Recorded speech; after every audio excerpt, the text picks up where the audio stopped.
राज्यको विरुद्ध अथवा चाहिँ सरकारको विरुद्ध बोल्न पाइँदैन थियो हैन। त्यो अवस्था थियो भने अहिले सबैलाई वाक स्वतन्त्रता छ हैन। के अरे मौलिक अधिकारभित्र धेरै कुराहरू राखेको छ। घाँसबास कपास शिक्षा स्वास्थ्य रोजगारहरू मौलिक अधिकारभित्र राखिएको छ, तर पनि चाहिँ सरकारले त्यो पहल लिन सकिरहेको छैन। अब यो पुरा गर्नुपर्छ, यो पुरा गर्दै जानुपर्छ हैन। अब त्यो धेरै बाँकी छन् कामहरू।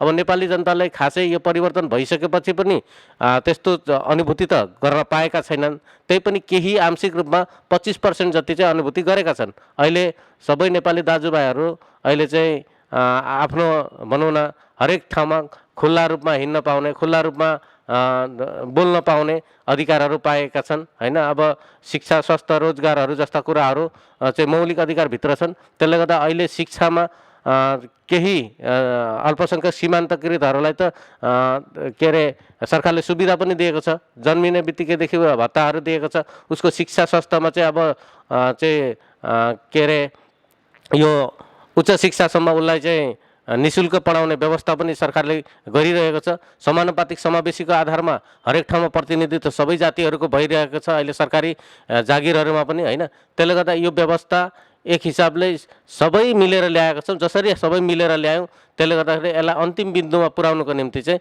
सबै मिलेरै हुन सक्छ।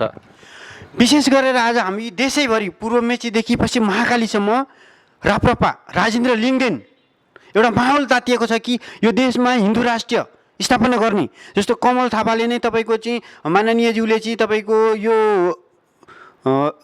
नेपाल नयाँ पार्टी स्थापना गर्नुभएको छ।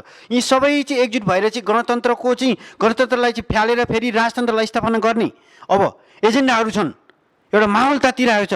यो अवस्थामा के सङ्घीय गणतन्त्रलाई अझै सपोर्ट छ कि सङ्घीय गणतन्त्र चाहिँ धरापमा छ कि यो नेपाली जनताले चाहिँ खुलस्त बुझ्न चाहन्छन् कि तपाईँ माओवादीकै भएकाले द्वन्द्वकालमा पनि विशेष कार्य भूमिका भएका कारण यो नेपाली जनताले सत्य तथ्य कुरा बुझ्न चाहन्छन् कि के यो देशमा हिन्दू राष्ट्र फेरि आउँछ त? राप्रपा राजेन्द्र लिङ्गदेन ज्यूले चाहिँ फेरि के यो देशमा हिन्दू राष्ट्र ल्याउनुहुन्छ त? नेपाल एउटा बहुभाषिक बहुधार्मिक बहुसांस्कृतिक मुलुक भएकोले गर्दाखेरि यहाँ एकल जाति एकल धर्म भन्ने हुँदैन हैन। त्यसले गर्दा बहुजाति बहुभाषिक बहुधार्मिक भइसकेपछि सबै चाहिँ सबै भाषा सबै जातिहरू स्वतन्त्र छन्। सबै भाषा राष्ट्रिय भाषा हो, सबै धर्म राष्ट्रिय धर्म हो भन्ने गरी चाहिँ हामीले धर्मनिरपेक्ष राज्य घोषणा गरेका हौँ। त्यसले गर्दा राजतन्त्र फर्किन्छ कि भन्ने जहाँसम्म तपाईँको कुरा छ, 240 वर्षको राज संस्थाले नेपाललाई के दियो? आजभन्दा 50-60 वर्ष अगाडि दक्षिण कोरिया र हाम्रो अवस्था एउटै थियो हैन। यहाँबाट हरेक कुराहरू निर्यात हुन्थे हैन। अहिले खाद्यान्न आयात हुँदैछन्, खरबौँको आयात हुँदैछ। यो किन भयो त भन्दाखेरि दक्षिण कोरिया आज कहाँ छ, हामी कहाँ छौँ? किन यो भयो त? मुख्यतः राज्य व्यवस्था हो। यदि व्यवस्था सही ढङ्गले चलेको थियो भने आज हाम्रो मुलुक यो अवस्थामा हुने थिएन। आज धेरै देशहरूले हामीलाई छोडिसकेका छन्। हाम्रो र्याङ्कमा भएका देशहरूले हामीलाई छोडिसकेका छन्। त्यसले गर्दा हामी अब अझै पनि चाहिँ फेरि त्यो हिजो बितेका कुराहरू, हिजो जुन संस्था अथवा राज संस्था नेपाललाई अभाव सिद्ध थियो होइन, त्यो फेरि चाहिँ त्यतातिर जाने हो भने यो मुलुक चाहिँ अगाडि बढ्दैन। किनभने र त्यो सम्भव पनि छैन। हिजो राणाकाल थियो होइन, त्यस पछाडि राजतन्त्र आयो। राजतन्त्रको अन्त त जनताले गरेका हुन् नि त, जनताले गरेका हुन्। त्यसले गर्दा हजुरको विचारमा चाहिँ अब राजतन्त्र आउँदैन यो देशमा, सङ्घीय गणतन्त्रै छ, गणतन्त्रले नै जे गर्छ विकास गर्छ। त्यसको साथै हामी के भन्न चाहन्छौँ भने जस्तो एमसिसी पास भइसकेको कुरा चाहिँ यथार्थ नेपाली जनतालाई थाहा छ नि त। त्यसको साथै एमसिसी पास भएपछि चाहिँ यो देशमा चाहिँ रोजगार, यो विदेश जाने चलन छ, विभिन्न विदेश गएर चाहिँ लास आउँछन् नेपाली जनताका, प्रत्येक गरिबका छोराछोरीका। के अब यो एमसिसी पास भएपछि यो देशमै चाहिँ के रोजगारको सिर्जना हुन्छ? नेपाली जनताले चाहिँ विदेशको भूमिमा गएर खुन पसिना बगाएर त्यहीँ चाहिँ मृत्यु गएर बाकसमा फर्केर आउन दिन्छ के? हट्छ त अब यो एमसिसी पास भएपछि? पहिलो कुरा त नेपाल सरकारले र नेपालमा रहेका राजनीतिक पार्टीहरूले विकसित देशहरूलाई हेरेर सिक्नुपर्छ, आफै आत्मनिर्भर बन्नुपर्छ। एमसिसी प्रोजेक्टले ल्याएको बजेटले नेपाली जनतालाई रोजगार यहाँ सबैलाई सिर्जना गर्न सक्दैन। त्यसको लागि आफै आत्मनिर्भर बन्नुपर्छ। नेपाल चाहिँ अब एउटा कृषि प्रधान देश पनि हो होइन। एउटा खनिज पदार्थहरू हरेक क्षेत्रले हामी प्राकृतिक रूपमा हामी धनी छौँ होइन। नेपाल सर्वोच्च शिखर सगरमाथा नेपालमै छन्। बहुमूल्य जडीबुटीहरू खनिज पदार्थहरू नेपालमा अझै हामीले उत्खनन गरेकै छैनौँ। युरानियमहरू पत्ता लागेको छ भन्ने कुराहरू आएका छन्। त्यसले गर्दा नेपाल आफै आत्मनिर्भर बन्नुपर्छ। नेपालको सरकारले त्यतातिर लानुपर्छ र रोजगारको सिर्जना गर्नुपर्छ। उद्योग कल कारखानाहरू खोलिनुपर्छ र युवाहरू लाखभन्दा बढी युवाहरू चाहिँ खाडी राष्ट्रहरूमा विदेशमा छन्। ती जनताहरूलाई यहीँ रोजगारको सिर्जना गर्ने खालको व्यवस्था ल्याउनुपर्छ। हामी कृषि प्रधान देश त भन्छौँ, अहिले लोड सेडिङ मुक्त भएको छ। त्यसले गर्दा राज्यले कम्तीमा कृषिलाई एउटा आधुनिक तरिकाले अगाडि बढाउनुपर्छ र कृषिलाई एउटा चाहिँ उद्योगमा परिणत गरेर त्यहाँ उद्योगको सिर्जना गरेर जनतालाई यहीँ आत्मनिर्भर बन्ने खालको कार्यक्रम ल्याउनुपर्छ। र युवा स्वरोजगार कार्यक्रम पनि आएका छन्, आउनु त त्यो सही ठाउँमा सदुपयोग छ कि छैन त्यसलाई निगरानी पनि गर्नुपर्छ हैन। राज्यले धेरै बजेट चाहिँ दुरुपयोगहरू भएको छन् हैन, चुहावट भएको छन् हैन, भ्रष्टाचारहरू भएको छन्।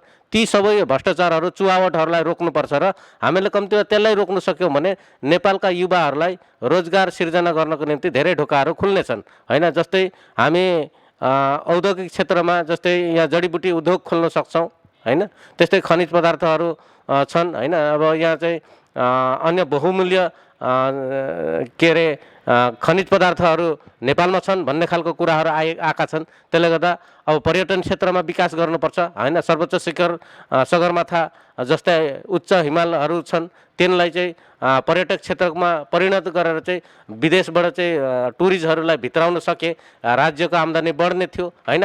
यहाँ जातिहरू पनि 127 जाति र 123 भाषाभाषी छन्। उनीहरूको आफ्नै खालको कला संस्कार संस्कृतिहरू छन्।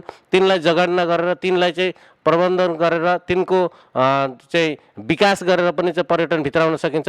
धेरै खालका उपायहरू छन्। तर यो हजुरको विचारमा चाहिँ देशमा अब विकास हुन्छ।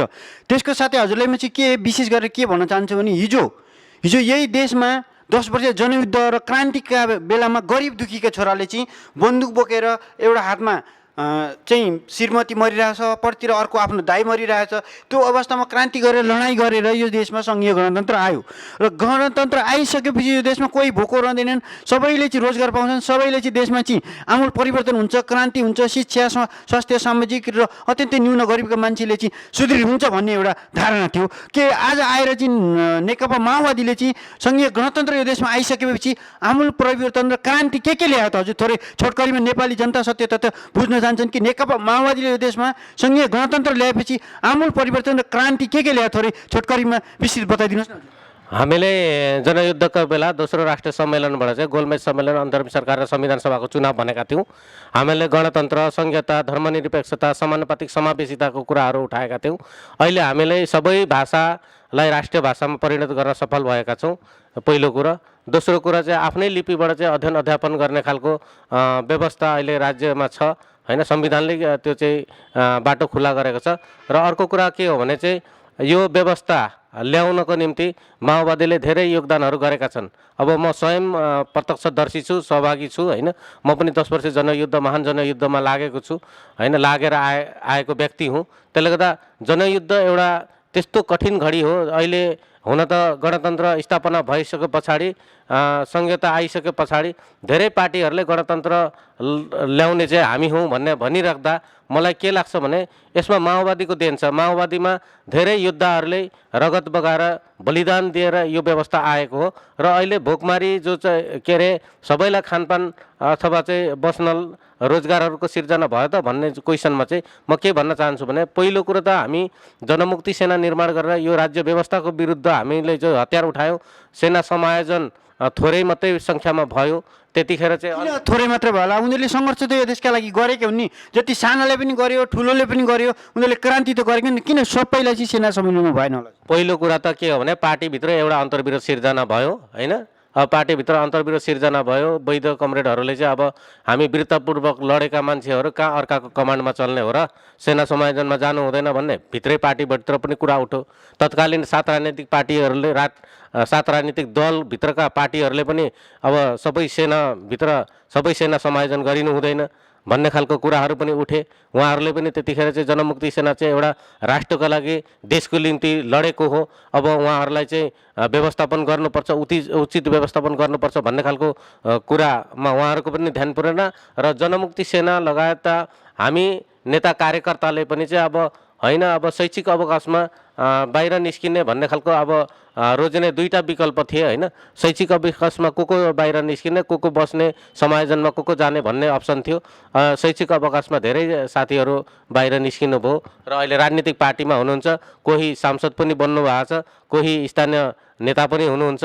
त्यस्तै म पनि एउटा सदस्य, म पनि एउटा संविधान सभाको सदस्य भएको छु होइन। त्यसरी हामी निरन्तर यो सङ्घर्ष जारी नै छ। धेरै हाम्रा मुद्दाहरू पुरा हुन बाँकी नै छन्। सङ्घर्ष जारी नै छ। हामी सङ्घर्षको रूप मात्रै फेरिएको छ। हिजो हामी हतियारबद्ध थियौँ भने आज शान्ति प्रक्रियाबाट चाहिँ हाम्रो एजेन्डाहरूलाई स्थापित गर्ने दिशामा हामी अगाडि बढिरहेको छौँ। जब एउटा चलन छ होइन, साम्राज्यवाद त्यो छँदै छ आफ्नै ठाउँमा, तर हाम्रो देशको चाहिँ जस्तो केही सिमानाहरू कालापानी, लिपुलेक, लिपेधुरा त्यो अर्काको एउटा नक्सा चुचे नक्सा आए पनि त्यो जग्गा अर्कैको भूमिमा छ, अर्कैले युज गरेको छ, अर्कैले सेना राखेको छ। त्यस्तै हाम्रो 10 गजा अर्थात् हाम्रो 60,000 हेक्टर जमिन चाहिँ अरूले युज गरिरहेछ। के हामी ठुलो ठुलो हेरेर बस्ने, हाम्रो देशको सिमाना लगिरहेछ, हाम्रा देशका नेपाली जनतालाई अरूले चाहिँ थिचोमिचो गरिरहेछन्, मारिरहेका छन्। के यो कसैले पेलेकै छैन भन्छन्, कसैले चाहिँ लगेकै छैन भन्छन्, कसैले हडपेकै छैन भन्छन्। यो के नेपाली जनतालाई भ्रम छ अरे हो कि नेपालको चाहिँ कुनै केही किसिमको त्यस्तो क्षमता नभएर चाहिँ हाम्रो त्यो लापरवाही अर्थात् एउटा लाचार भएर बस्ने हो? यसको थोरै खुलस्त गराइदिनु न यो हाम्रो देशको सिमानाको बारेमा, यो कालापानी, लिपुलेक, लिपेधुराको बारेमा। पहिलो कुरा त हाम्रो नेपाल आत्मनिर्भर भइसकेको छैन। हामीले त्यसले गर्दाखेरि हामी छिमेकी राष्ट्र चाइना र भारतको बोर्डरहरू खुल्ला छन् होइन। हामी खुल्ला नै छौँ र मलाई जहाँसम्म लाग्छ सिमाना अतिक्रमणको कुराहरू आएका छ होइन। ती सीमा अतिक्रमण सत्य तथ्य के हो होइन, हाम्रो नेपालको राजनीतिक दल अथवा चाहिँ सरकारले कुटनीतिक पहल गरेर त्यो चाहिँ सत्य तथ्य बाहिर ल्याउनुपर्छ। हाम्रो भूभाग कति मिचिएको हो या होइन भन्ने कुरा चाहिँ सार्वजनिक गरिनुपर्छ। जहाँसम्म लाग्छ त्यो महाकाल के अरे लिपुलेक, लिम्पाधुराको कुराहरू उठेका छन्, ती कुराहरू पनि सत्य तथ्य जनतालाई सार्वजनिक गराएर यदि चाहिँ कुटनीतिक पहलद्वारा हल हुन्छ भने त्यो पनि गर्नुपर्छ। अहिले सबै छिमेकी राष्ट्रको राजदूतावास यहीँ छ, त्यसको माध्यमद्वारा चाहिँ हामीले सरकारले अब इन्डिया सरकार अथवा चाहिँ चाइना सरकारसँग चाहिँ कहाँ कहाँ त्यस्तो सिमाना अतिक्रमण भएको छ ती भूभागहरूलाई कोड गरेर चाहिँ वार्ता संवादद्वारा चाहिँ कुटनीतिक पहलद्वारा चाहिँ त्यो चाहिँ हल गरिनुपर्छ। विशेष गरेर नेपालमा अत्यन्तै शक्तिशाली पार्टी नेकपा एमाले, नेपाली काङ्ग्रेस, नेकपा माओवादी अनि राप्रपा, यी विशेष गरेर पार्टीहरू छन्। यिनीहरूले चाहिँ स्थानीय तहको चुनावको तह र तपाईँको चाहिँ प्रतिनिधि सभाको चुनाव आउने बेलामा चाहिँ तपाईँहरूले चाहिँ यी कुराहरू गरिदिनुहोस्, यो देशमा चाहिँ हामी आमूल परिवर्तन ल्याउँछौँ, तपाईँले हामी 2/3 दिनुहोस् भन्ने चलन छ नि। के यो नेकपा माओवादीले पनि 2/3 दिनुहोस्, हामी तपाईँलाई चाहिँ यो झुटो भरम यही कुराहरू दिन्छौँ, यस्ता दिन्छौँ भनेर आमूल जनतालाई चाहिँ के आँखामा छारो हाल्ने किसिमको यो भाषण छ नि, यस्तो किसिमको भाषणलाई चाहिँ तपाईँ कसरी नेपाली जनतामा के गरेर चाहिँ स्पष्ट पारिदिनुहुन्छ?